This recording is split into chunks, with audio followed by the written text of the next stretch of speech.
How much money do you really have in your pocket? A $204,000 penny found by a teenager.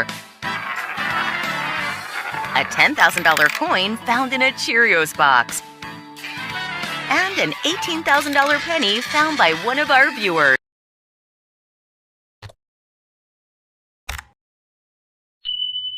coin in the image is a 20 cent coin, and you have mentioned the year 2014. Below is a detailed explanation of its history, value, and price. History of the 20 cent coin. The 20 cent coin is part of the euro currency, introduced as physical money on January 1, 2002, after the euro became the official currency of the Eurozone in 1999. This coin is commonly used across Eurozone countries for everyday transactions. Design.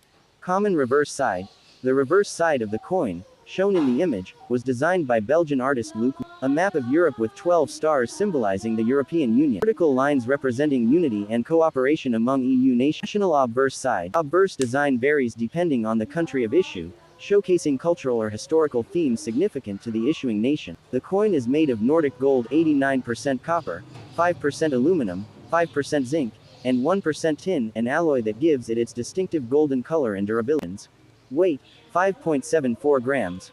Diameter, 22.25 millimeters. Thickness, 2.14 millimeters. Edges, smooth with 7 indentations, making it distinct in touch and design. 2014 minting. The year 2014 was a standard year for the production of euro coins.